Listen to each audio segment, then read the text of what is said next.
नमस्कार दोस्तों, मैं डॉक्टर नीलेश वाला आप सभी का स्वागत करता हूँ माई स्मार्ट क्लास यूट्यूब चैनल पे।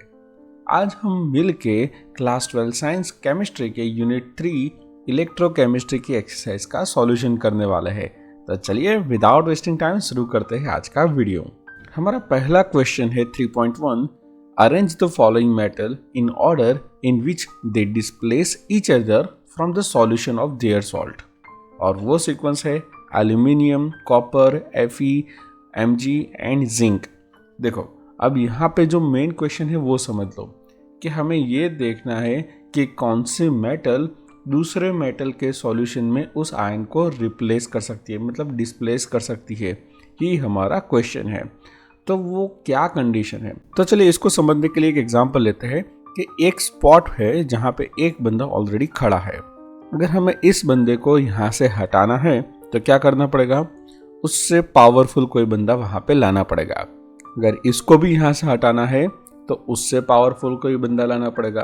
दैट मीन्स जो पावरफुल होता है वो वीक लोगों को वहां से डिस्प्लेस करता है, वहां से उसको हटाता है। तो यही चीज यहाँ पे भी एप्लीकेबल होती है। लाइक यहाँ पे एक इक्वेशन मैंने लिखी है, ये बी ए प्लस को कब रिप्लेस कर पाएगा, जब ये बी खुद का ऑक्सीडेशन करेगा और ए प्लस का रिडक्शन कर देगा। तभी जाके क्या होगा, ये बी बन जाएगा बी प्लस और ए प्लस बन जाएगा ए। लेकिन ये बी ऐसे कैसे कर पाएगा, तो बी की क्या प्रॉपर्टी होनी चाहिए, तो बी होना चाहिए गुड रिड्यूसिंग एजेंट, मतलब जो खुद होता है ऑक्सीडाइज और दूसरे का करता है रिडक्शन, तो उसको बोलते हैं रिड्यूसिंग एजेंट। अब ये गुड रिड्यूसिंग एजेंट है वो कैसे पता चलेगा, तो उसके लिए हमें देखनी पड़ेगी रिडक्शन पोटेंशियल की वैल्यू। तो चलिए अब आ जाता है रिडक्शन पोटेंशियल पे। तो देखो अगर मुझे किसी भी इलेक्ट्रोड मतलब किसी भी मेटल का या एलिमेंट का रिडक्शन पोटेंशियल चाहिए तो ऐसे इसके सॉल्यूशन में डीप करके हम नहीं ले सकते, क्योंकि इसके लिए एब्सोल्यूट वैल्यू फाइंड आउट करना इट इज़ इम्पॉसिबल। जैसे होता है ना कि एक लाइन ड्रॉ करने से आप बताओ ये लंबी है या छोटी, वो नहीं बता सकते, उसकी कंपैरिजन करनी पड़ती है। वैसे ही सिंगल इलेक्ट्रोड सिस्टम मतलब हाफ सेल का कभी भी हम लोग रिडक्शन पोटेंशियल नहीं मेजर कर सकते। तो हम करने वाले हैं कनेक्ट इस हाफ सेल को हाइड्रोजन इलेक्ट्रोड मतलब स्टैंडर्ड हाइड्रोजन हाफ सेल के साथ। और ये जब कनेक्शन करेंगे तब ये हाइड्रोजन इलेक्ट्रोड को हम एज ए एनोड पे रखेंगे और जो भी हमारा इलेक्ट्रोड है जिसका हमें रिडक्शन पोटेंशियल मेजर करना है उसको कैथोड पे रखेंगे। और ये पूरा सर्किट ऐसे बनाने के बाद हम इसका सेल पोटेंशियल मेजर करेंगे। अब देखो यहाँ पे जो हाइड्रोजन इलेक्ट्रोड है उसका सेल पोटेंशियल हमने 0 एक्सेप्ट किया है। तो ये जो टोटल सिस्टम मतलब ये जो टोटल सेल का जो भी पोटेंशियल है वो कंसीडर किया जाएगा हमारे पे जो कैथोड पे है, जो एलिमेंट प्रेजेंट है उसका रिडक्शन पोटेंशियल। सपोज यहाँ पे पूरे सेल का वोल्टेज हमें मिला 2 वोल्ट, तो हमारा जो कैथोड है उसका रिडक्शन पोटेंशियल कितना हुआ, 2 वोल्ट हुआ, ऐसा कंसिडर किया जाता है। क्योंकि ये कंपैरिजन किया जाता है स्टैंडर्ड हाइड्रोजन इलेक्ट्रोड के साथ में और उसका हमने कंसिडर कर दिया है 0 वोल्ट। अब आपको ये तो पता है कि एनोड पे होता है ऑक्सीडेशन और कैथोड पे होता है रिडक्शन। तो ये जो पोटेंशियल है उसको बोलेंगे हम रिडक्शन पोटेंशियल। अब उसके ऊपर से ये बात समझ लो कि positive value of reduction potential क्या इंडिकेट करता है। तो जिसका पॉजिटिव वैल्यू होता है रिडक्शन पोटेंशियल का वो ईजिली रिड्यूसिबल होता है, मतलब वो M प्लस से सपोज यहाँ पे M प्लस उसके आयंस रहे हैं तो वो इलेक्ट्रॉन कैप्चर करके M सॉलिड बन जाएगा, मतलब यहाँ पे वो इलेक्ट्रोड पे डिपॉजिट होने लगेंगे। ये होता है पॉजिटिव रिडक्शन पोटेंशियल जब मिलता है तब। अब जो गुड ऑक्सीडाइजिंग एजेंट है वो क्या करेगा, दूसरे का ऑक्सीडेशन करेगा और खुद का हो जाएगा रिडक्शन। वैसे ही नेगेटिव रिडक्शन पोटेंशियल से क्या पता चलेगा, तो वो जो है वो कैसे हो गया, एलिमेंट इजीली ऑक्सीडाइजेबल हो गया। अगर वो मेटल MS है मतलब सॉलिड फॉर्म में है तो वो कन्वर्ट हो जाएगा M प्लस, मतलब वो एक्वियस सॉल्यूशन में उसके आयंस आ जाएंगे और इलेक्ट्रॉन रिलीज कर देंगे। अब जो इजीली ऑक्सीडाइजेबल है वो क्या कर सकते हैं, दूसरों का रिडक्शन कर सकते हैं, तो वो है गुड रिड्यूसिंग एजेंट जो दूसरों का रिडक्शन करेंगे, राइट। अब वो दूसरे का रिडक्शन करेंगे तो खुद का वो क्या करने वाले हैं, ऑक्सीडेशन करने वाले हैं। तो ये दो बात आपके माइंड में क्लियर होनी चाहिए। अब एक और इजी सेंटेंस में बताऊं, लेकिन ये विथ एग्जांपल बताता हूं। तो ये बी है, ए प्लस को कब डिस्प्लेस कर सकता है, तो ये डिपेंड करता है उसकी रिडक्शन पोटेंशियल पे। आपको सिर्फ इतना याद रखना है कि lower reduction potential element can replace higher reduction potential element. मतलब जिसका रिडक्शन पोटेंशियल कम है वो उससे हायर रिडक्शन पोटेंशियल वाली एलिमेंट को डिस्प्लेस कर सकती है। अब हमारे पास जितनी भी एलिमेंट दी गई है यहाँ पे, उन सभी के रिडक्शन पोटेंशियल के वैल्यू टेक्स्ट बुक में हमें दी गई है। तो देखो स्टैंडर्ड रिडक्शन पोटेंशियल वहाँ से देखकर मैंने ये सभी एलिमेंट्स का यहाँ पे लिखा हुआ है, राइट। अब हम इसको अरेंज करेंगे lowest value to highest value. तो आपको यहाँ पे जैसे कि दिख रहा है लोवेस्ट वैल्यू किसकी है, तो मुझे यहाँ पे दिख रही है मैग्नीशियम की जो है -2.36। उसके बाद आएगा नेक्स्ट वह एल्यूमिनियम -1.66।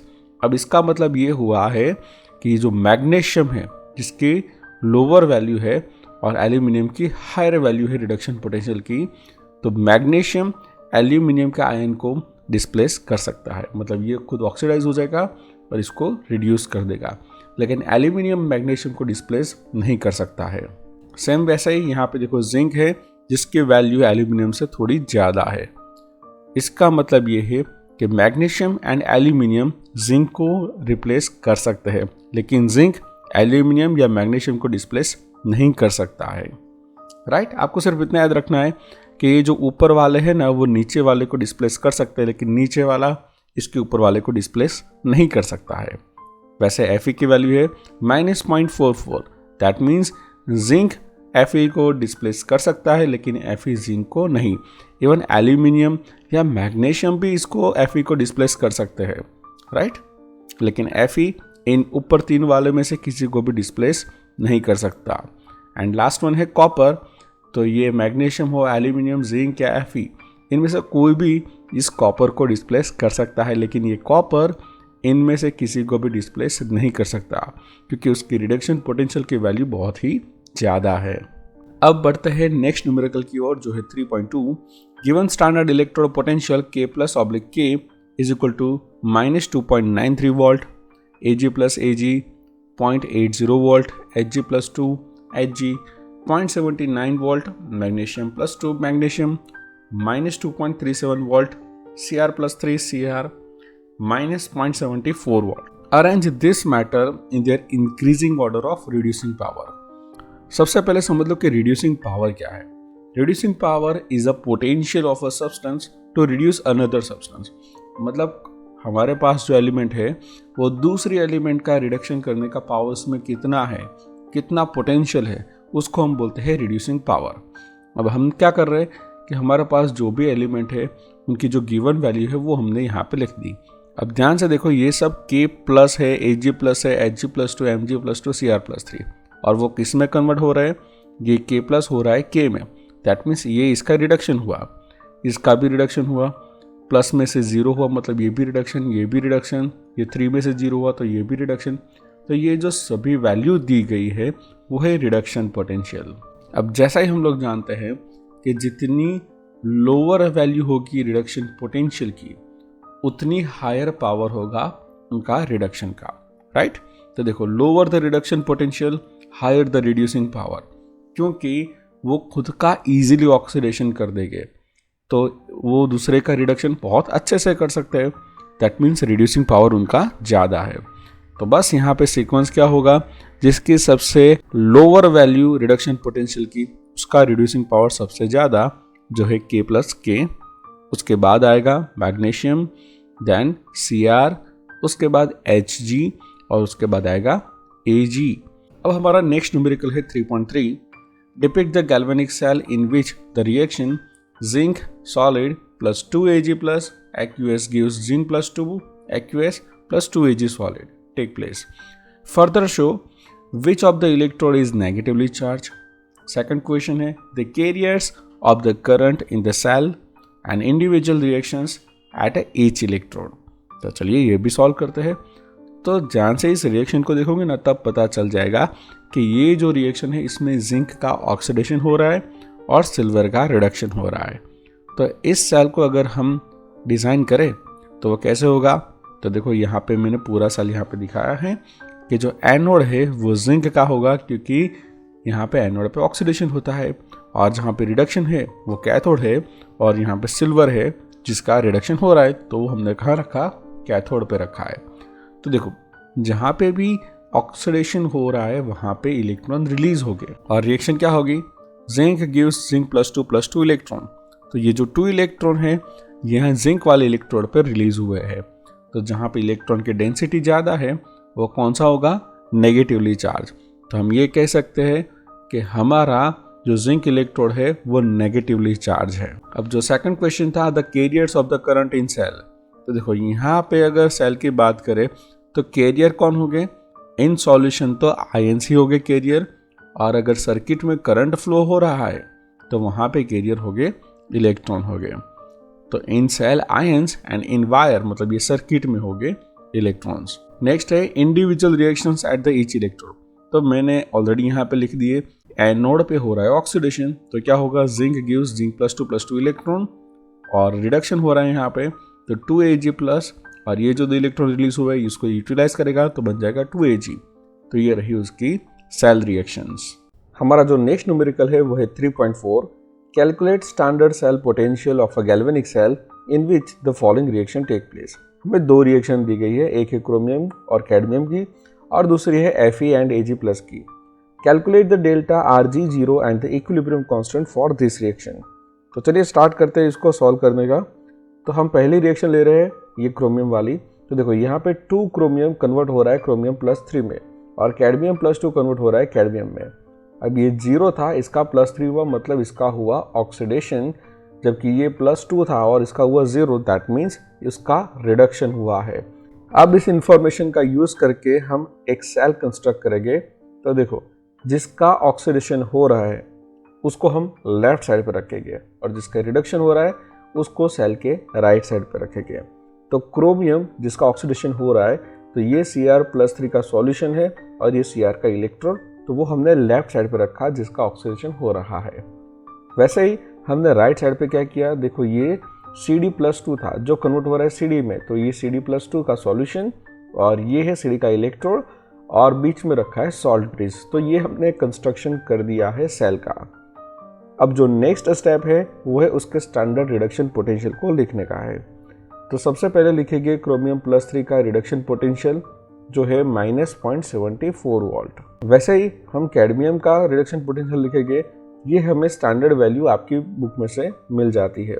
तो ये हमने दोनों की वैल्यू रख दी है, कैडमियम की है -0.40 वोल्ट। अब जब हमारे पास रिडक्शन पोटेंशियल होता है और उससे सेल पोटेंशियल हमें चाहिए, तो उसकी सिंपल इक्वेशन है E0 cell is equal to ER minus EL। अब ये ER क्या है, तो वही रिडक्शन पोटेंशियल जो राइट साइड पे सेल पे है उसका, और EL मतलब रिडक्शन पोटेंशियल जो लेफ्ट साइड पे है। अभी जस्ट मैंने बताया कि जो राइट साइड पे है उसका रिडक्शन होता है और लेफ्ट साइड पे है उसका ऑक्सीडेशन होता है। तो आप उसको ऐसे भी लिख सकते हो कि ये जो R लिखा है ना, मतलब रिडक्शन जिसका हो रहा है उसका रिडक्शन पोटेंशियल, और ये L मतलब जिसका ऑक्सीडेशन हो रहा है उसका रिडक्शन पोटेंशियल। तो यहाँ पे जो राइट साइड पे है वो है कैडमियम, तो इसलिए हमने यहाँ पे कैडमियम लिखा, और लेफ्ट साइड पे कौन है, तो देखो ये Cr है मतलब क्रोमियम, तो वो लिखा। दोनों की वैल्यू हमारे पास है, तो जस्ट वैल्यू सब्स्टिट्यूट करनी है और हमें मिल जाएगा E0 सेल की वैल्यू। E0 सेल तो मिल गया, लेकिन नेक्स्ट जो है वो है delta Rg0 and equilibrium constant find out करना है। तो डेल्टा Rg0 की एक इक्वेशन है वो है -NFE0 सेल। n क्या है पहले वो समझ लेते हैं। n है number of electron which are participated in the reaction. ध्यान से देखोगे तो आपको पता चलेगा कि एक क्रोमियम कन्वर्ट हो रहा है क्रोमियम +3 में, मतलब वो 3 इलेक्ट्रॉन लूज कर रहा है। अब यहाँ पे तो 2 क्रोमियम है तो टोटल 6 इलेक्ट्रॉन लूज हो गए। वैसे ही कैडमियम +2 है जो कन्वर्ट हो रहा है कैडमियम में, मतलब वो 2 इलेक्ट्रॉन को गेन कर रहा है। तो वैसे 3 कैडमियम है मतलब वो 6 इलेक्ट्रॉन गेन करेंगे। तो टोटल हम ऐसे सोचे कि यहाँ पे टोटल 6 इलेक्ट्रॉन पार्टिसिपेट कर रहे हैं, तो n होगा हमारा 6। नेक्स्ट आता है F। ये F है फैराडे। 1 मोल ऑफ इलेक्ट्रॉन का जो भी चार्ज होता है उसको 1 फैराडे कहते हैं। 1 मोल मतलब 6.022 × 10⁻23, और चार्ज ऑफ एक इलेक्ट्रॉन होता है 1.6 इंटू 10⁻⁻19 कूलम। अब ये जो इलेक्ट्रॉन का चार्ज आगे नेगेटिव होता है वो नेगेटिव हम इग्नोर करें, सिर्फ वैल्यू देख रहे हैं। तो जब आप 6.022 इंटू 10⁻23 को 1.6 इंटू 10⁻⁻19 कूलम से मल्टीप्लाई करेंगे और वो जो आंसर आएगा वो होगा 1 फैराडे। तो उसकी वैल्यू है 96487 कूलम पर मोल। लास्ट में E0 सेल की वैल्यू जो जस्ट हमने यहाँ पे अभी फाइंड आउट कर दी है, तो वो उस वैल्यू है 0.34 वोल्ट। इन सभी वैल्यू को हम जब इस इक्वेशन में सब्स्टिट्यूट करेंगे तो हमें जो आंसर मिलेगा वो होगा -196,833.48 जूल पर मोल। अगर आप इसको किलो जूल में कन्वर्ट करना चाहो तो 3 डेसिमल पॉइंट यहाँ पे आगे शिफ्ट हो जाओगे, तो ये आंसर आ जाएगा किलो जूल पर मोल में। लेकिन अभी भी हमारा क्वेश्चन कंप्लीट नहीं हुआ है, यहाँ पे है इक्विलिब्रियम कांस्टेंट को भी हमें फाइंड आउट करना है। फॉर दैट एक सिंपल इक्वेशन आती है delta Rg0 is equal to -RT ln K और हमें फाइंड आउट करना है K। तो पहले ये ln मतलब नेचुरल लॉग है, तो उसको हम कन्वर्ट करेंगे सिंपल लॉग में और उसके लिए उसको मल्टीप्लाई करना पड़ेगा 2.303 से। तो अब ये सिंपल कन्वर्ट हो गई हमारी equation delta Rg0 is equal to -2.303 RT log K और यहाँ पे हमारा फोकस होना चाहिए log K पर। R है गैस कांस्टेंट और T है टेम्परेचर। तो हम ये वैल्यू सब्स्टिट्यूट करेंगे, लेकिन उससे पहले हम log K को सब्जेक्ट बना लेंगे। तो इक्वेशन हमारी बनेगी डेल्टा Rg0 वो तो उस साइड पर रहेगा, माइनस साइन उधर चली जाएगी और यहाँ पे मल्टीपल में ये है 2.303 RT, तो वो सामने जाएगा तो हो जाएगा डिवाइड में। अब उनकी वैल्यू सब्स्टिट्यूट करेंगे। डेल्टा Rg की वैल्यू यहाँ पे हमें मिली है, लेकिन वो हम सिंपल जूल वाली वैल्यू लेके किलो जूल वाली वैल्यू नहीं। 2.303 एज इट इज आ जाएगा। R की वैल्यू है 8.314 और टेम्परेचर केल्विन में लेना है 298। ये रूम टेम्परेचर हमने लिया है जिसको केल्विन में कन्वर्ट कर दिया है, तो वो होगा 298 केल्विन। अब इसको सॉल्व करोगे तो ये आंसर आएगा log K का 34.496। अगेन यहाँ पे log K है, लेकिन हमें K चाहिए तो इसका एंटी लॉग करना पड़ेगा। तो K इज इक्वल टू होगा एंटी लॉग ऑफ 34.496, जिसकी वैल्यू मिलेगी 3.13 इंटू 10⁻34। अगर आपको लॉग फाइंड आउट करना या एंटी लॉग फाइंड आउट करना नहीं आता है, उसके लिए मैंने एक सेपरेट वीडियो बना के रखा है। आप ऊपर आई बटन आता होगा, वहाँ पे क्लिक करके वो सीख सकते हैं। इवन लॉग क्या है, लॉग टेबल से कैसे लॉग फाइंड आउट करें, एंटी लॉग कैसे उससे फाइंड आउट करें, या विदाउट लॉग टेबल भी इवन सिंपल कैलकुलेटर का यूज़ करके भी आप कैसे लॉग और एंटी लॉग फाइंड आउट कर सकते हैं, वो भी मैंने वीडियो बना के रखा है। वो वीडियो की लिंक भी यहाँ पे आती होगी, वो भी आप जाके देख सकते हो। अब जो सेकंड इक्वेशन थी वो है Fe+2 और Ag+ की रिएक्शन, तो वो भी सॉल्व करते हैं। अगेन देखो Fe+2 कन्वर्ट हो रहा है +3 में, मतलब इसका हुआ ऑक्सीडेशन, जबकि Ag+ का कन्वर्जन हुआ Ag में, मतलब उसका रिडक्शन हुआ। हमने सेल कंस्ट्रक्ट कर दिया। जो लेफ्ट साइड पे रखा वो है ऑक्सीडेशन वाला पार्ट और राइट साइड पे रिडक्शन वाला पार्ट। Fe+2 कन्वर्ट हुआ Fe+3 में और ये Ag+ कन्वर्ट हुआ Ag में। वैसे हमने ये रिएक्शन कंस्ट्रक्ट कर दी और ये रहा उसका सॉल्यूशन। अब बात आती है उसकी रिडक्शन पोटेंशियल की।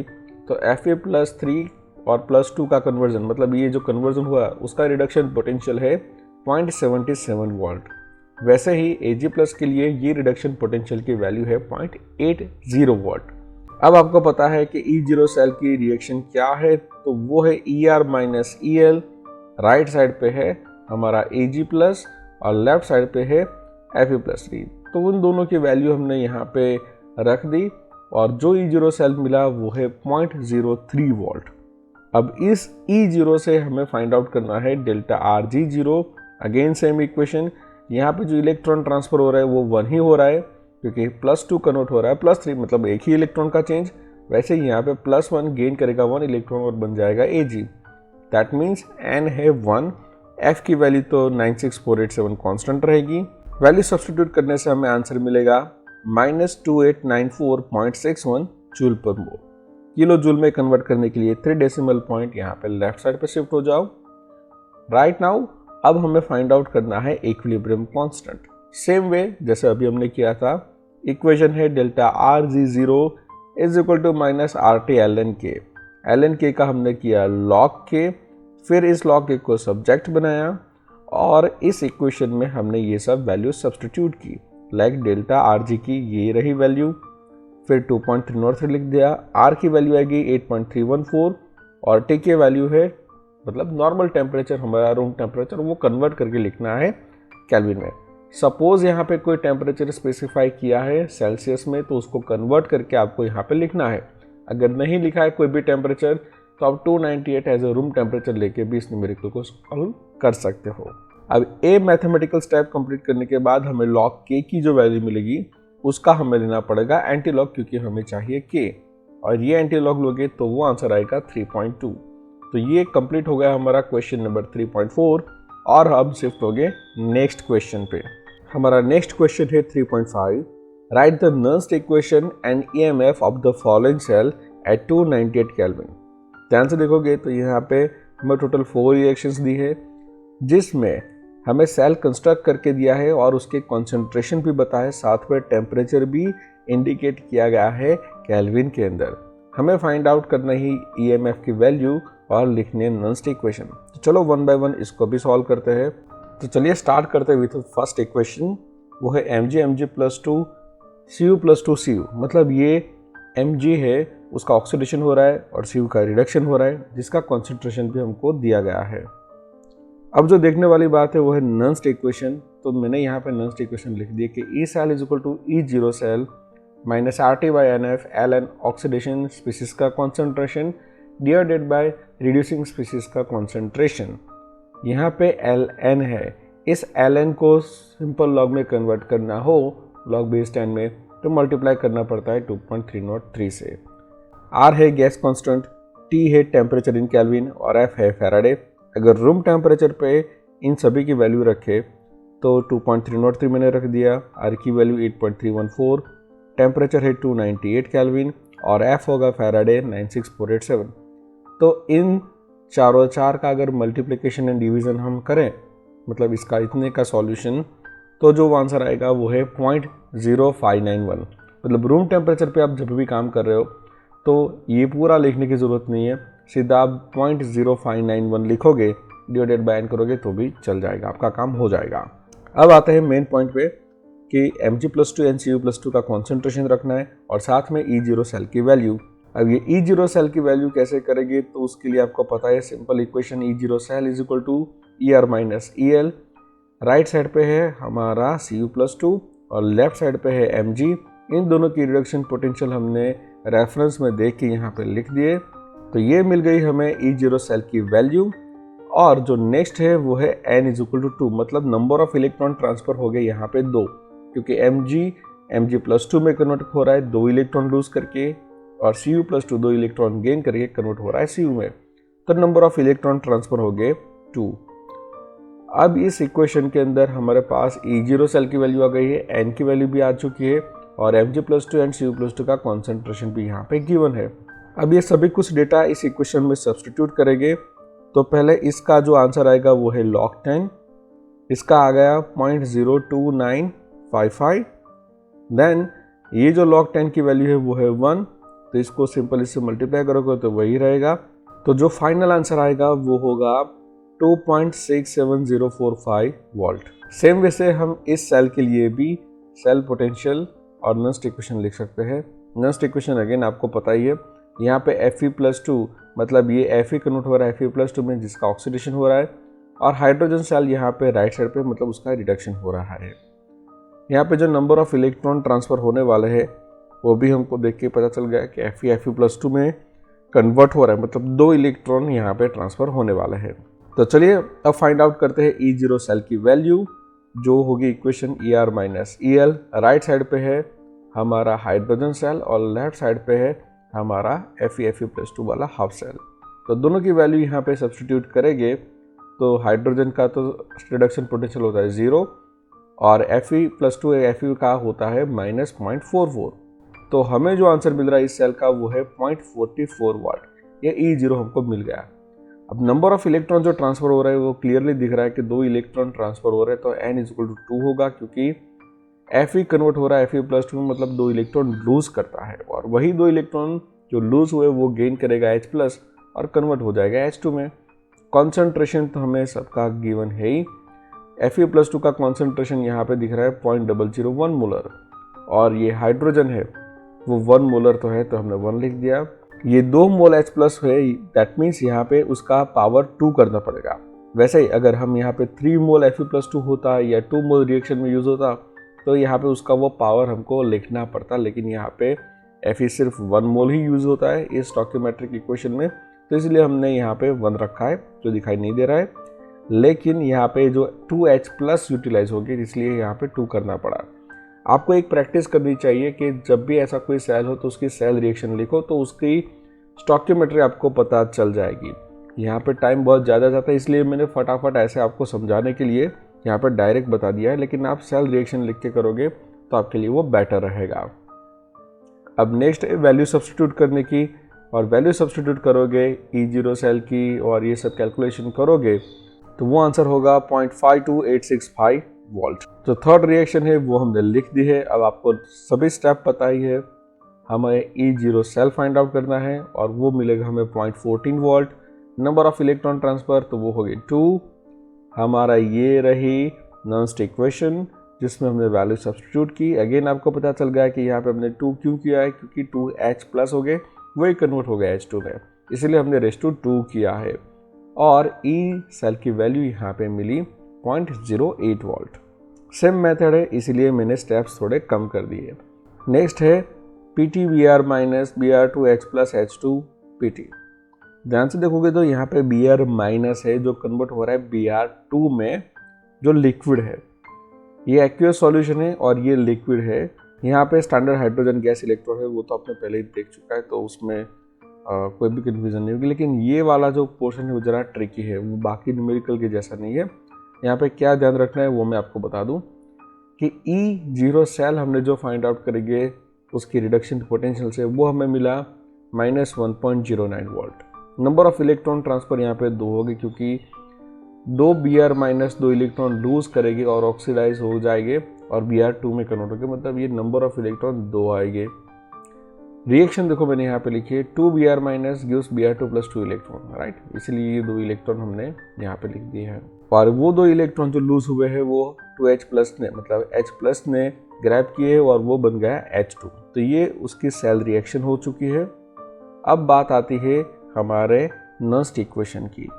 तो देखो मैंने यहाँ पे Br- को ऊपर नहीं लिखा है, नीचे लिखा है। ऐसा क्यों किया है उसका मैं आपको रीज़न बताऊँ कि ये जो सेल कनेक्टिविटी है, यहाँ पे सॉल्ट ब्रिज है, यहाँ पे Br2 एज ए लिक्विड है। देखो यहाँ पे जो कॉन्सेंट्रेशन है ना वो एक्वियस सॉल्यूशन का लिखा जाता है, इसलिए हमने यहाँ पे ये ऑक्सीडेशन जो हो रहा है वो Br2 वो लिक्विड है जिसका कॉन्सेंट्रेशन लिक्विड में है, इसलिए हम वो कंसिडर नहीं कर सकते। तो क्या करेंगे, देखो जितना Br- कंज्यूम होगा उतना ही Br2 बनने वाला है, मतलब जो 2 Br- कंज्यूम हुआ उतना Br2 बना, मतलब उतना उसका कॉन्सेंट्रेशन होगा। कि ये जो Br- है वो कन्वर्ट हो रहा है Br2 में, जबकि Br2 लिक्विड है जिसका कॉन्सेंट्रेशन हम ऐसे नहीं लिख सकते। तो होगी क्या बात कि Br2 कैसे बना, 2 Br में से बना, तो उसकी उल्टी रिएक्शन देखे तो Br2 gives 2 Br- जिसका कॉन्सेंट्रेशन हमारे पास है। तो ये रिवर्स रिएक्शन हुई, वो रिडक्शन रिएक्शन हुई, मतलब जो रिड्यूसिंग स्पीसीज है उसका कॉन्सेंट्रेशन हमको पता है जो है Br-, इसीलिए हमने इसको नीचे की साइड लिखा। दोनों रिड्यूसिंग स्पीसीज है, H+ भी रिड्यूसिंग स्पीसीज है और Br- भी अगर इसका उल्टा देखें तो रिड्यूसिंग स्पीसीज ही हुआ है, क्योंकि Br0 का माइनस में हुआ है। अब 2 Br है इसलिए हमने क्या लिखा, Br- रेज़ टू 2। वैसे 2H+ है तो उसका रेज़ टू 2 किया हमने कॉन्सेंट्रेशन का पावर। तो बस अब हमें यहाँ पे सिर्फ वैल्यू सब्स्टिट्यूट करनी है Br- के कॉन्सेंट्रेशन की और H+ के कॉन्सेंट्रेशन की, तो वो हमने यहाँ पे कर दी है और जो आंसर मिला वो है -1.298 वोल्ट। अब नेक्स्ट न्यूमेरिकल है 3.6। In the button cell widely used in the watches and the devices the following reaction take place. Reaction given है, हमें फाइंड आउट करनी है डेल्टा G0 की वैल्यू और E0 फॉर दिस रिएक्शन।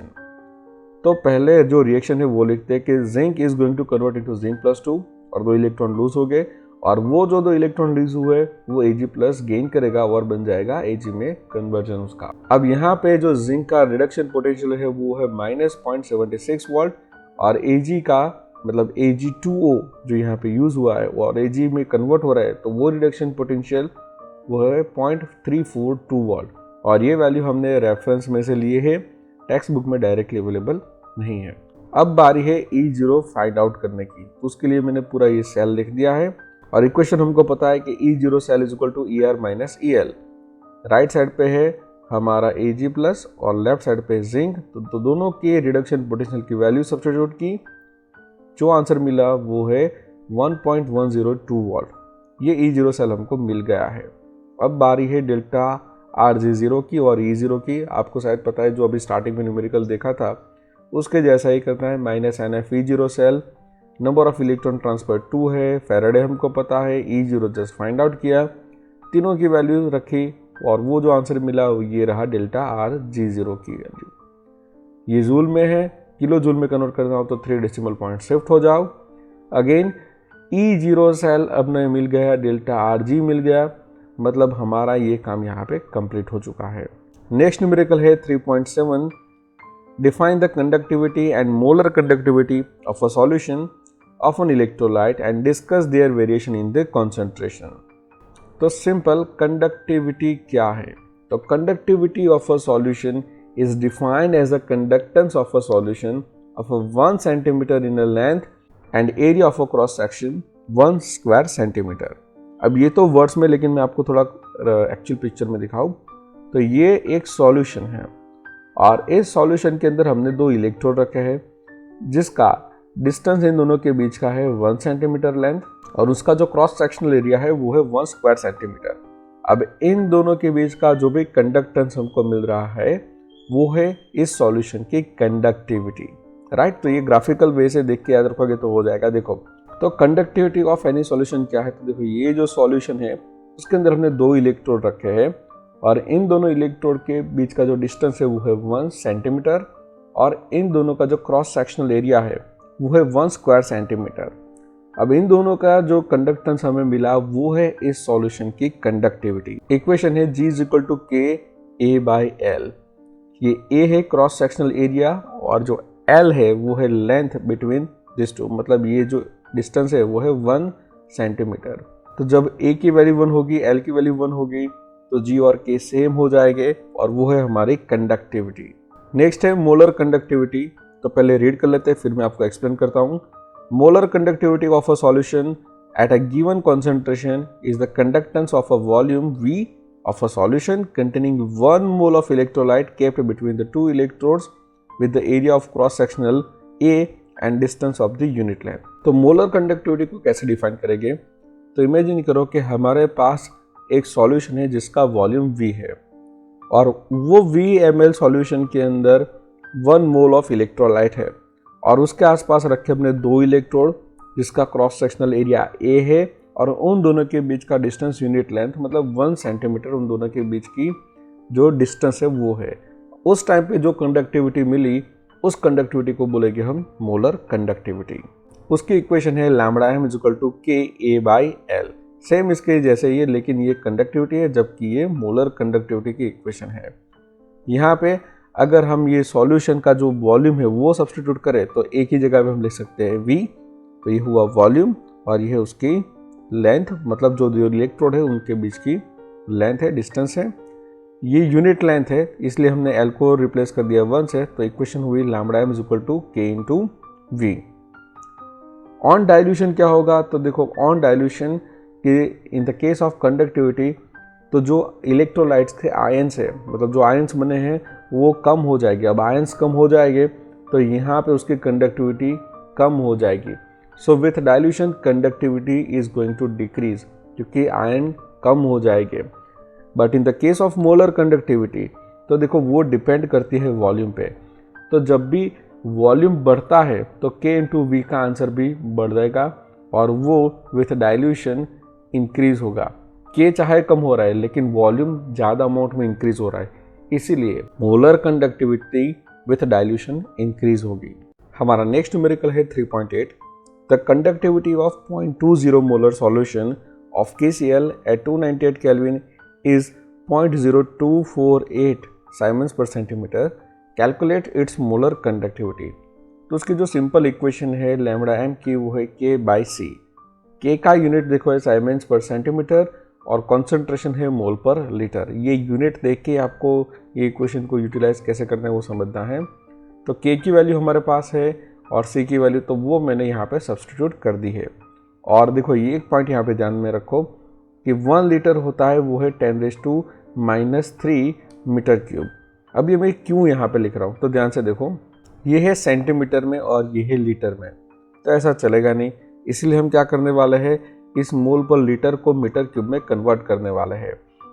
तो इसीलिए ये लीटर हो जाएगा मीटर क्यूब में कन्वर्ट, तो इसलिए मुझे यहाँ पे 10⁻³ लिखना पड़ा. अब ये 10⁻³ मीटर क्यूब है, उसको सेंटीमीटर क्यूब में कन्वर्ट करना हो तो मुझे इसको मल्टीप्लाई करना पड़ेगा 10⁻6 से. इसीलिए अब देखो यहाँ पे सेंटीमीटर है और यहाँ पे सेंटीमीटर क्यूब, तो ये अब ठीक से सेट हो चुका है. यहाँ पे डायरेक्ट सेंटीमीटर और लीटर वो नहीं चलेगा, इसलिए हमने पहले इस लीटर को कन्वर्ट किया मीटर क्यूब में और मीटर क्यूब को कन्वर्ट किया सेंटीमीटर क्यूब के अंदर. नेक्स्ट जो बात आएगी उसका मल्टीप्लिकेशन करना है, तो 10⁻6 और -3 तो वो होगा 10⁻3.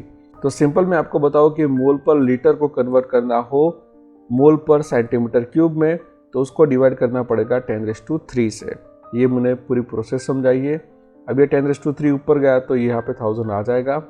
तो इन शॉर्ट आपको ये जो इक्वेशन है साइमेंस पर सेंटीमीटर और ये मोल पर लीटर है और उसको डायरेक्ट लिखना हो सेंटीमीटर क्यूब में, तो आप सीधा ये इक्वेशन का यूज़ भी कर सकते हो, लाइक K × 1000/3, तो भी आपका काम हो जाएगा. मैंने ये पूरा कन्वर्जन करके दिखाया कि ये इक्वेशन कैसे आई है. अब इन सब का मल्टीप्लिकेशन करोगे तो जो आंसर मिला वो है lambda m = 124 siemens centimetre square per mole. Next numerical है 3.9. The resistance of a conductivity cell containing 0.001 molar KCl solution at 298 Kelvin is 1500 ohm. What is the cell constant conductivity of 0.001 molar KCl solution at 298 Kelvin is 0.146 into 10⁻³ Siemens per centimeter. आपको question समझ में आया? आपको करना क्या है, आपको cell constant find out करना है कंडक्टिविटी सेल का. तो चलिए वो सॉल्व करते हैं. तो सिंपल, R की वैल्यू गिवन है, C गिवन है, K गिवन है, मतलब हमें G* यानी कि सेल कांस्टेंट को फाइंड आउट करना है. तो उसके लिए इक्वेशन है G* = K × R. लेकिन ये इक्वेशन कहाँ से आई तो वो मैं आपको बता दूं कि एक इक्वेशन है रेजिस्टेंस की जो R = होता है ρL/A.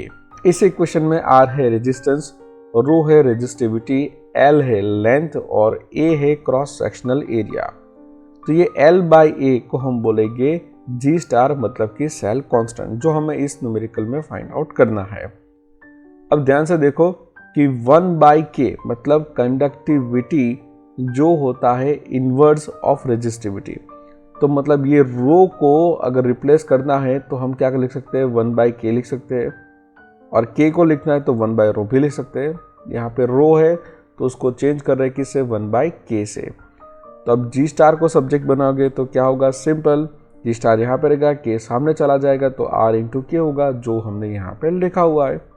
तो K की वैल्यू सब्स्टिट्यूट करो, R की वैल्यू सब्स्टिट्यूट करो, मिल जाएगा आपको G* जो है 0.219 centimetre inverse.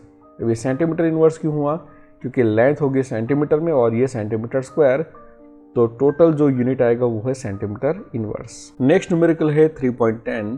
The conductivity of a sodium chloride at 298 Kelvin has been determined at different concentration and the results are given below. Result हमारे पास है, हमें फाइंड आउट करना है lambda m and we have to plot between lambda m and c⁻⁴ and we have to find out lambda 0m. Lambda 0m is a molar conductivity at infinite dilution. तो चलिए इसको solve करते हैं. तो मैंने क्या किया है, एक इक्वेशन का लिया है एक्सेल के अंदर, पूरा डेटा यहाँ पे सब्स्टिट्यूट किया है. तो देखो कॉन्सेंट्रेशन मैंने लिख दिया, K की वैल्यू मैंने लिख दी, ये है K 10⁻² के साथ जो वैल्यू गिवन है वो. अब इसको 10⁻² से मल्टीप्लाई किया तो K की वैल्यू मुझे ये मिल गई. कॉन्सेंट्रेशन था वो था मोलारिटी में, जिसको हमने कन्वर्ट किया है मोल के अंदर. सिंपल आपको देखिए पता चल गया कैसे किया है, उसको 10⁻³ से मल्टीप्लाई किया है. मतलब 1000 से मल्टीप्लाई। तो देखो ये जो पूरा कॉन्सेंट्रेशन है वो मोल पर मीटर क्यूब में आ चुका है। अब ये हमारे पास आ गया कॉन्सेंट्रेशन और यहाँ पे है के। हमको पता है इक्वेशन क्या है मोलर कंडक्टिविटी की, K/C। तो इस K को इस A से डिवाइड करोगे तो हमें मिल जाएगा लैम्बडा m। तो यहाँ पे देखो 123.7 डिवाइडेड बाई 1, तो ये आया 123.7। 1185 को 10 से डिवाइड करोगे तो ये आंसर आएगा। वैसे ही हमने सभी K के लिए लैम्बडा m फाइंड आउट कर दिए हैं। अब नेक्स्ट आता है C⁻²। तो ये जो कॉन्सेंट्रेशन है उसका अंडर रूट करोगे तो ये C⁻² की वैल्यू मिली और ये दोनों वैल्यू को यूज करके हमने ये प्लॉट ड्रॉ किया है। ये सभी कुछ मैंने एक्सेल में किया है, आप ग्राफ पेपर लेके भी इसको कर सकते हो। अगर आपको ये λ0m चाहिए तो क्या करना पड़ेगा, एक्स्ट्रा प्लॉट करना पड़ेगा। मतलब जब ये वाली वैल्यू 0 होगी तो उसमें y वैल्यू कितनी होगी, वो होगा आपका λ0m। तो मैं mx में x की वैल्यू 0 कर दूं तो ये mx पूरा स्टेप निकल जाएगा, मतलब स्लोप का कुछ काम नहीं रहेगा। तो जो इंटरसेप्ट होगा वो है 124.74, जो होगी λ0m की वैल्यू, जो मैंने यहाँ पे अभी लिख दी है। नेक्स्ट है 3.11। Conductivity of 0.00241 molar acetic acid is 7.896 into 10⁻⁻5 Siemens per centimeter. Calculate its molar conductivity if λ0m of acetic acid is a 390.5 Siemens centimeter square per mole. What is its dissociation constant? हमें dissociation constant find out करना है और molar conductivity। तो simple, हमने पहले इसका concentration लिखा, K की वैल्यू लिखी जो यहाँ पे गिवन है। उसके बाद लैम्बडा m की इक्वेशन लिखेंगे, वो है K × 1000/C। तो K की वैल्यू ये रही, 1000 हमने लिख दिया, डिवाइडेड बाई C जो कॉन्सेंट्रेशन है वो है 0.00241, तो वो लिख दिया। तो हमें लैम्बडा m की वैल्यू मिल गई, वो है 32.76 Simon centimetre square per mole. Next जो क्वेश्चन है वो है हमें डिसोसिएशन कांस्टेंट फाइंड आउट करना है। Alpha is equal to lambda m upon lambda 0m। हमारे पास लैम्बडा m की वैल्यू है वो है 32.76 और लैम्बडा 0m गिवन है 390.5। तो हमें मिल जाएगा अल्फा वो है 0.084। हमारा जो डिसोसिएशन कांस्टेंट है ये अल्फा नहीं है, अल्फा पर से हमें के अल्फा फाइंड आउट करना है, ये है डिसोसिएशन कांस्टेंट। तो के अल्फा की इक्वेशन है C alpha square upon 1 minus alpha. तो C की वैल्यू मतलब कॉन्सेंट्रेशन वो है हमारा 0.00241। अल्फा की वैल्यू अभी हमने फाइंड आउट की वो है 0.084, तो वो हमने लिख दिया है, यहाँ पे भी लिख दिया है। तो वो जो मिला वो है के अल्फा, इसका सॉल्यूशन करके वो है इसका डिसोसिएशन कांस्टेंट। हमारा नेक्स्ट न्यूमेरिकल है how much charge is required for the following reaction. 1 mole of Al+3 2Al, 1 mole of Cu+2 Cu, 1 mole of MnO4 -2 Mn+2। Simple, बहुत ही सिंपल है, कुछ भी फिक्र करने की जरूरत नहीं है। पहले देखो 1 मोल ऑफ Al+3 2Al, मतलब एक एल्यूमिनियम को क्या चाहिए, 3 इलेक्ट्रॉन चाहिए, तब जाके वो एल्यूमिनियम में कन्वर्ट होगा, क्योंकि ये +3 है तो उसको 3 मोल ऑफ इलेक्ट्रॉन चाहिए। तो सिंपल, 3 मोल ऑफ इलेक्ट्रॉन मतलब 3 × 96487, ये 1 फैराडे नहीं 3 फैराडे चाहिए, तो टोटल हुआ 289461 कूलम। तो इतना चार्ज चाहिए 1 मोल ऑफ एल्यूमिनियम +3 को एल्यूमिनियम में कन्वर्ट होने में। वैसे ही 1 मोल ऑफ Cu+2 को Cu में कन्वर्ट होने के लिए कितने इलेक्ट्रॉन चाहिए, तो दिख ही रहा है 2 मोल ऑफ इलेक्ट्रॉन चाहिए। तो 2 मोल ऑफ इलेक्ट्रॉन मतलब 2 × 96487, तो आंसर आया 122974 कूलम। उसके जैसा ही है 1 मोल ऑफ MnO4 - Q 7+2। तो देखो यहाँ पे MnO4 है जिसमें Mn का ऑक्सीडेशन स्टेट है +7 और वो हो रहा है +2 में कन्वर्ट। तो उसको +7 में 5 इलेक्ट्रॉन दोगे तो वो +2 में कन्वर्ट होगा, मतलब उसको 5 मोल ऑफ इलेक्ट्रॉन चाहिए। तो करना पड़ेगा 5 × 96487।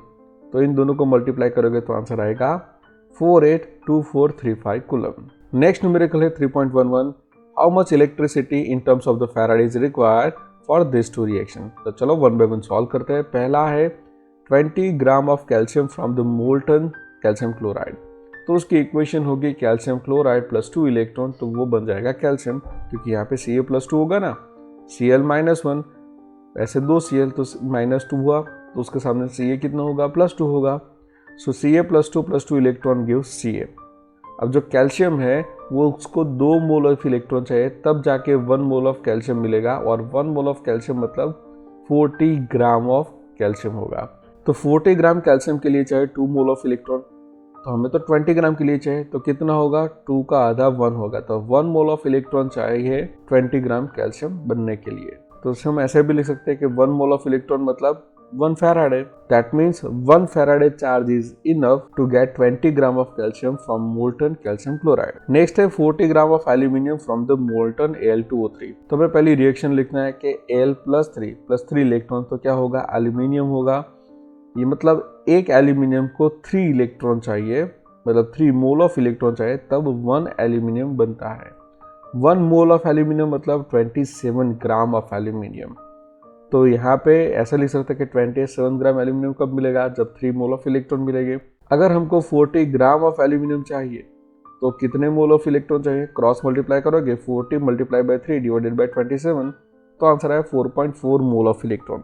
अब बताए कि mole of electron is equal to faraday, मतलब 4.4 फैराडे चाहिए। नेक्स्ट है 3.14, how much electricity is required in coulomb for the oxidation of this two reaction. चलो वो भी कर देते हैं। पहले रिएक्शन लिखेंगे कि 1 mole of H2O2 to O2। तो H2O2 कब बनता है, जब H2O gives H2 plus 1/2 O2 होता है। अब ये 1/2 O2 कैसे बनेगा, जब एक O-2 2 इलेक्ट्रॉन लूज करेगा तो बन जाएगा 1/2 O2। That means 2 mole of electron. अब 2 मोल ऑफ इलेक्ट्रॉन मतलब 2 फैराड है, तो हम लिख सकते हैं कि 2 × 96487, इन दोनों का मल्टीप्लाई करोगे तो ये इतना आंसर आएगा 192974 कूलम चाहिए 1 मोल ऑफ वाटर को O2 में कन्वर्ट होने के लिए। नेक्स्ट है 1 मोल ऑफ FeO2 Fe2O3। अब ये Fe+2 कन्वर्ट हो रहा है Fe+3 में, तो देखो 1 इलेक्ट्रॉन वो लूज करेगा। That means 1 mole of electron चाहिए, मतलब 1 फैराडे चाहिए, और 1 फैराडे मतलब होगा 96487 कूलम। होगा ये भी सॉल्व। नेक्स्ट है 3.15, a solution of nickel nitrate is electrolyzed between the platinum electrode using current of 5 ampere for 20 minutes. What mass of nickel deposited at the cathode? मतलब ये इलेक्ट्रोलाइज करने के बाद ये निकल का कितना मास डिपॉजिट होगा कैथोड पे, वो फाइंड आउट करना है। और इसके लिए जो करंट यूज किया वो है 5 एम्पियर 20 मिनट्स के लिए। सबसे पहले रिएक्शन लिख दो कि निकल नाइट्रेट गिव्स Na+2 NO3-, और यहाँ पे जो निकल +2 है वो 2 इलेक्ट्रॉन गेन करेगा, तो कैथोड पे क्या बन जाएगा, निकल बन जाएगा। मतलब 1 मोल निकल नाइट्रेट से 1 मोल निकल यहाँ पे डिपॉजिट हो जाएगा। ये सिंपल रिएक्शन है। इक्वेशन है करंट की I = Q/T। Q है चार्ज और T है टाइम। अगर हम Q को सब्जेक्ट बनाए, मतलब चार्ज को सब्जेक्ट बनाए, तो इक्वेशन होगी I × T। अब I है करंट, जो यूनिट होता है उसका एम्पियर, और ये T है जो है टाइम, उसका यूनिट है सेकेंड। तो यहाँ पे 20 मिनट्स दी है और तो हमें चाहिए सेकंड में कन्वर्ट करना, तो 20 मिनट को मल्टीप्लाई करेंगे 60 से, तो टोटल सेकंड मिली हमको 1200 सेकंड। हम फाइंड आउट करें पहले चार्ज। तो चार्ज के लिए इक्वेशन ये यूज करेंगे Q = I × T। I कितना है, तो देखो यहाँ पे 5 एम्पियर लिखा है, इसलिए हमने 5 लिखा, और टाइम है उसके लिए 1200 सेकेंड, वो भी हमने लिख दिया। तो जो आंसर आया वो है 6000 कूलम। अब 96487 कूलम होता है तो वो 1 फैराडे होता है, तो 6000 कूलम तो कितने फैराडे हो गए, तो वो हमें आंसर मिला 0.0621 फैराडे। अब यहाँ पे ध्यान से देखो तो 2 मोल of electron, 2 mole of electron मतलब 2 फैराडे है, तो जब भी 2 फैराडे यूज होते हैं तब जाके बनता है 1 मोल निकल, मतलब 58.7 ग्राम निकल।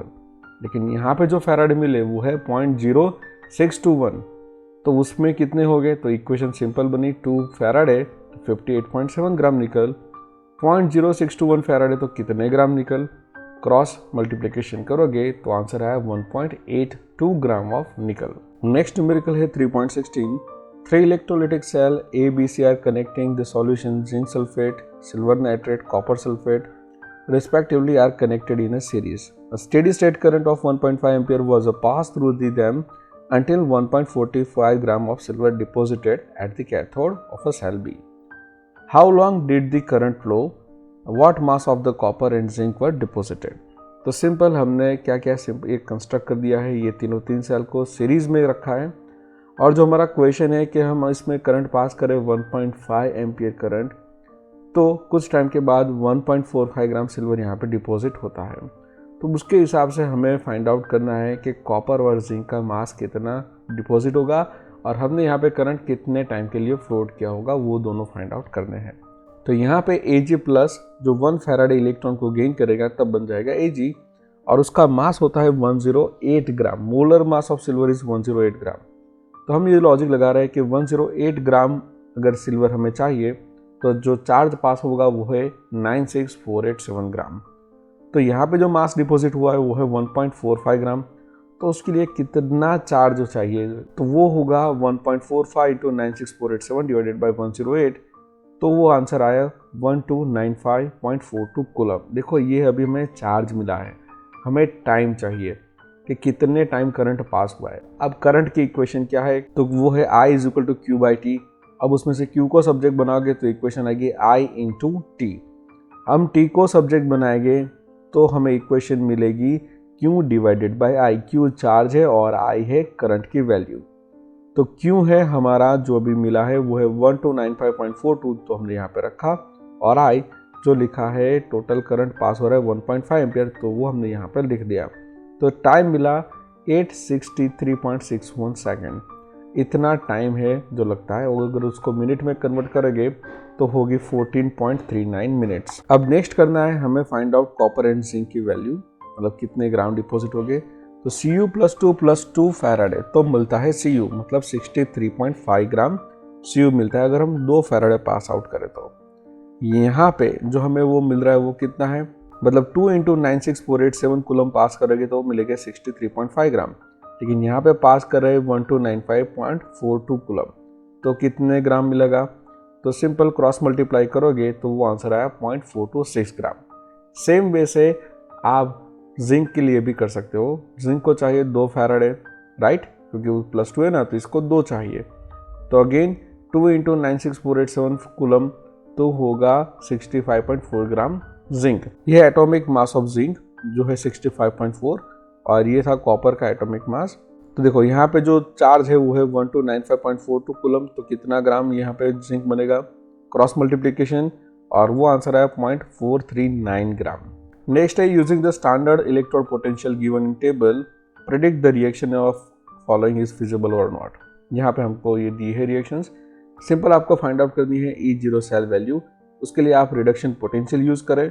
यहाँ पे जो मैंने दोनों के लिख दिया है रिडक्शन पोटेंशियल, और यहाँ पे इस इक्वेशन को यूज करना है कि E0 cell is equal to ER minus EL। पहला जो है उसका ऑक्सीडेशन हो रहा है, दूसरे का रिडक्शन। दोनों की वैल्यू सब्स्टिट्यूट करो। यहाँ पे 0.54 मतलब ये I2 का I माइनस, मतलब यहाँ हमारा Fa उसका रिडक्शन होगा, तो उसका रिडक्शन पोटेंशियल 0.77 लिखा, और आयोडीन का ऑक्सीडेशन तो उसका रिडक्शन पोटेंशियल यहाँ पे लिखा, और आंसर आया हमारा 0.23। ये आंसर पॉजिटिव आया, मतलब ये रिएक्शन फिजिबल है। सेम यहाँ पे Ag प्लस और Cu का करना है, दोनों के रिडक्शन पोटेंशियल लिखने हैं, और उनकी वैल्यू का आंसर अगर पॉजिटिव आता है तो ये रिएक्शन फिजिबल है, अगर वो नेगेटिव में आता है तो रिएक्शन फिजिबल नहीं है। तो ये वाली रिएक्शन फिजिबल है। ये रिडक्शन पोटेंशियल की वैल्यू आपको वो बुक में जो टेबल है 3.1 वहाँ से मिल जाएगी। Same for the Fa+3 Br minus, यहाँ पे दोनों की रिडक्शन पोटेंशियल लिखा और आंसर आया माइनस, दैट मीन्स ये रिएक्शन फिजिबल नहीं है। Ag प्लस और Fa+3 के केस में अगेन आंसर माइनस आया, तो ये भी फिजिबल नहीं है। Br2 और Fe+2 में आंसर पॉजिटिव आया, मतलब ये रिएक्शन फिजिबल है। हमारा नेक्स्ट क्वेश्चन है 3.18, predict the product of electrolysis in each of the following.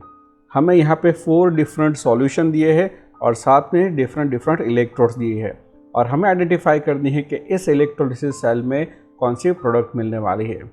अब इससे पहले आपको एक बात क्लियर होनी चाहिए कि कैथोड और एनोड पे जो भी पॉसिबल रिएक्शन है उसमें प्रिफर्ड रिएक्शन कौन सी होगी। तो उसके लिए सिंपल यहाँ पे ध्यान रखो कि कैथोड मतलब जो बैटरी के नेगेटिव टर्मिनल से अटैच इलेक्ट्रोड है उसकी मैं बात कर रहा हूँ। कैथोड पे जो भी पॉसिबल रिएक्शन है उसमें से जिस किसी भी रिएक्शन का हायर वैल्यू ऑफ E0 होगा वो प्रिफर्ड रिएक्शन होगी, मतलब वही रिएक्शन होगी। और एनोड के केस में जो बैटरी के पॉजिटिव टर्मिनल के साथ अटैच है वहाँ पे जिसकी लोअर वैल्यू ऑफ E0 होगी वो रिएक्शन प्रिफर्ड होगी। अब चलो विथ एग्जांपल मैं आपको समझाता हूँ कि पहली जो कंडीशन है उसमें AgNO3 लिया है सॉल्यूशन और उसके साथ सिल्वर के इलेक्ट्रोड्स लिए हैं। तो ये कंडीशन कुछ ऐसे होगी। आप जैसे कि देख सकते हो कि यहाँ पे AgNO3 का सॉल्यूशन है, ये एनोड है जो बैटरी के पॉजिटिव टर्मिनल से कनेक्टेड है, ये कैथोड है जो बैटरी के नेगेटिव टर्मिनल से कनेक्टेड है, और ये दोनों इलेक्ट्रोड सिल्वर के हैं। तो चलो वन बाय वन देखते हैं कि एनोड और कैथोड पे कौन सी रिएक्शन होने वाली है। पहले बात करें कैथोड की, मतलब इस साइड की जो बैटरी के नेगेटिव टर्मिनल से कनेक्टेड है। तो ऑफ कोर्स ये सॉल्यूशन के अंदर जो भी पॉजिटिव पार्ट वाले स्पीसीज है वो वहाँ पे जाएंगे। तो पहली स्पीसीज है Ag+, ये इस AgNO3 में से जो बनेगा ना Ag+, वो होगा, वो इधर जाएगा कैथोड की ओर और एक इलेक्ट्रॉन कैप्चर करके Ag बन के यहाँ पे डिपोजिट हो सकता है और उसका E0 वैल्यू है 0.80 वोल्ट। अब दूसरी स्पीसीज इसमें क्या हो सकती है, ऑफ कोर्स ये सॉल्यूशन है मतलब वाटर होगा, तो उसका H+ भी वहाँ पे प्रेजेंट होगा, तो उसकी ये रिएक्शन हो सकती है और उसका जो E0 वैल्यू है वो 0 है। अब देखो ये कैथोड है, तो कैथोड पे कौन सी रिएक्शन हो सकती है, तो वो हायर वैल्यू ऑफ E0, मतलब ये वाली रिएक्शन प्रिफर्ड रिएक्शन है। That means at cathode Ag will be deposited. अब बात करते हैं एनोड की, मतलब ये पॉजिटिव टर्मिनल के साथ अटैच है वो, और वहाँ पे कौन जा सकता है, तो देखो पहले तो एनोड पे यहाँ पे NO3- जा सकता है, क्योंकि ये नेगेटिव है तो ये टूवर्ड द पॉजिटिव अट्रैक्ट होगा, और उसकी जो पॉसिबल रिएक्शन है वो मैंने यहाँ पे लिखी है। तो NO3- + 4H+ + 3 electron gives NO gas and 2H2O, और उसकी E0 वैल्यू है 0.96 वाट। ये मैंने रेफरेंस में से लिया है, टेक्स्ट बुक में अवेलेबल नहीं था इसलिए, और वो लिंक मैं डिस्क्रिप्शन में दे दूंगा कहाँ से मैंने ये लिया है रेफरेंस। अब ये एक रिएक्शन है, और दूसरी कौन सी पॉसिबल है, तो ये Ag का इलेक्ट्रोड है, सिल्वर का ही है, तो वो ऑक्सीडाइज होगा Ag+ में, मतलब वो Ag डिकम्पोज होकर यहाँ सॉल्यूशन में आएगा और एक इलेक्ट्रॉन लूज करेगा। अब इन दोनों में से हमें देखना है कौन सी प्रिफर्ड रिएक्शन है। तो देखो एनोड पे है लोअर वैल्यू E0 प्रिफर्ड, तो इन दोनों रिएक्शन में लोअर वैल्यू ऑफ E0 कौन सी है, तो वो है Ag गिव्स Ag++ इलेक्ट्रॉन, जिसकी E0 वैल्यू है -0.80 वाट। दैट मीन्स यहाँ पे ये रिएक्शन प्रिफर्ड रिएक्शन है। दैट मीन्स एनोड पे Ag डिकम्पोज होकर सॉल्यूशन में एज ए Ag+ चला जाएगा, राइट। तो anode will be decomposed. Next है AgNO3 का सॉल्यूशन एंड प्लेटिनम के इलेक्ट्रोड। ये जो प्लेटिनम के इलेक्ट्रोड होते हैं वो इनर्ट इलेक्ट्रोड होते हैं, मतलब वो सेल रिएक्शन में पार्टिसिपेट नहीं करते, सिर्फ वो इलेक्ट्रॉन कैप्चर और डोनेट का काम करते हैं, एक्टिवली वो पार्टिसिपेट नहीं करेंगे। तो कैथोड पे कौन सी रिएक्शन हो सकती है, of course Ag++ electron gives Ag, तो ये हो सकता है हमारे इस कैथोड पे। एंड दूसरा क्या हो सकता है, तो वहाँ पे सॉल्यूशन में वाटर है, मतलब H+ होगा, तो वो H2 बन जाएगा। ये कैथोड है, तो higher value of E0 preferred, मतलब ये वाली रिएक्शन प्रिफर्ड होगी, तो Ag will be deposited at cathode. Anode पे क्या होगा, तो अगेन प्लेटिनम के इनर्ट इलेक्ट्रोड है, तो वो पार्टिसिपेट तो नहीं करेंगे, लेकिन जो NO3 है वो कन्वर्ट हो जाएगा NO में, मतलब NO3- कन्वर्ट हो जाएगा NO गैस में, और उसकी E0 वैल्यू है 0.96 वाट। दूसरा क्या हो सकता है, तो वाटर के अंदर जो OH- है वो ये रिएक्शन देख सकते हैं कि 4OH- gives O2 + 2H2O + 4 electron, और उसकी E0 वैल्यू है -0.40। तो यहाँ पे ये वाली रिएक्शन प्रिफर्ड होगी, क्योंकि इसमें E0 वैल्यू लोअर है, मतलब एनोड पे lower value E0 is preferred, तो यही रिएक्शन होगी, मतलब O2 गैस लिबरेट होगा। So at anode oxygen gas will be liberated. Third है a dilute solution of H2SO4 with platinum electrode. तो H2SO4 का सॉल्यूशन है, ये प्लेटिनम इलेक्ट्रोड है, मतलब एनोड कैथोड प्लेटिनम के है जो इनर्ट है। कैथोड पे कौन सी रिएक्शन हो सकती है, तो प्लेटिनम तो इनर्ट है, तो उसमें तो कुछ नहीं होगा, लेकिन जो सॉल्यूशन में H+ होगा वो जाएगा toward the cathode, electron capture करेगा और H2 में कन्वर्ट होगा, और उसकी E0 वैल्यू है 0 वोल्ट। तो कैथोड पे ये एक ही रिएक्शन पॉसिबल है, इसीलिए यहाँ पे at cathode hydrogen gas will be liberated, यहाँ पे हाइड्रोजन गैस लिबरेट होगा। एनोड की बात करें तो वो पॉजिटिव टर्मिनल है, तो ये SO4- वहाँ पे अट्रैक्ट होगा, राइट। तो SO4- की रिएक्शन क्या हो सकती है, SO4- + 4H+ + 2 इलेक्ट्रॉन, तो वो SO2 में कन्वर्ट हो जाएगा और वाटर भी लिबरेट होगा, और इसकी E0 वैल्यू है 0.17 वोल्ट, और रेफरेंस में मैंने लिंक दी है कहाँ से मैंने ये वैल्यू ली है। दूसरा हो सकता है कि OH- gives O2 + 2H2O + 4 electron, और उसकी E0 वैल्यू है -0.40 वोल्ट। अगेन ये एनोड है, और एनोड पे लोअर वैल्यू E0 प्रिफर्ड, तो इन दोनों में से लोअर वैल्यू कौन सी हुई, क्लियरली दिख रहा है, ये माइनस में है, मतलब ये वाली रिएक्शन प्रिफर्ड रिएक्शन है। सो दैट मीन्स एनोड पे ऑक्सीजन गैस लिबरेट होगा। In the fourth case aqueous solution of CuCl2 with a platinum electrode, तो यहाँ पे CuCl2 रखा है, ये platinum electrode, again platinum electrode हो गए इनर्ट, तो वो पार्टिसिपेट नहीं करेंगे। कैथोड पे देखा जाए तो यहाँ पे Cu+2 होगा, वो यहाँ पे अट्रैक्ट होगा, 2 इलेक्ट्रॉन कैप्चर करेगा और कन्वर्ट हो जाएगा Cu में, उसकी E0 वैल्यू है 0.34 वोल्ट।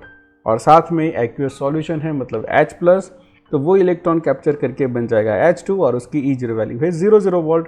अगेन कैथोड पे देखनी है हायर E0 वैल्यू, तो ये रिएक्शन हुई हमारी प्रिफर्ड रिएक्शन, मतलब कि कैथोड पे कॉपर डिपॉजिट होगा। और एनोड की बात करें तो एनोड में क्या हो सकता है, इस सॉल्यूशन के अंदर Cl- है, तो ये Cl- अट्रैक्ट हो गए टूवर्ड द एनोड, वो इलेक्ट्रॉन डोनेट कर देगी एनोड पे और Cl2 में कन्वर्ट हो जाएगा और इसकी E0 वैल्यू है -1.36 वोल्ट। OH- भी है, वो भी जा सकता है और उसकी E0 वैल्यू है -0.40 वोल्ट। आपको क्लियरली दिख रहा है कि ये -1.36 वोल्ट लोअर वैल्यू है in the comparison of -0.40 volt. That means ये ऊपर वाली रिएक्शन हमारी प्रिफर्ड रिएक्शन है। तो यहाँ पे Cl2 गैस लिबरेट हो रहा है, दैट मीन्स एनोड पे Cl2 गैस लिबरेट होगा और कैथोड पे कॉपर डिपॉजिट होगा। सो आई होप दोस्तों कि आपको ये पूरी एक्सरसाइज का सॉल्यूशन क्लियर हो चुका है। अगर आपको कोई भी डाउट हो, क्वेश्चन हो या मुझे कुछ समझाना रह गया हो तो मुझे ज़रूर बताना, मैं कमेंट में आपको वो उस क्वेश्चन का आंसर दे दूंगा। वीडियो अच्छा लगा हो तो लाइक एंड शेयर करना और वीडियो में कमेंट ज़रूर करना और अपने दोस्तों के साथ शेयर करना, जिससे इस चैनल को सपोर्ट मिले और हम और भी नए वीडियो बना सकें। तो मिलते हैं नेक्स्ट वीडियो में with new solution, new topic. Till then bye and take care.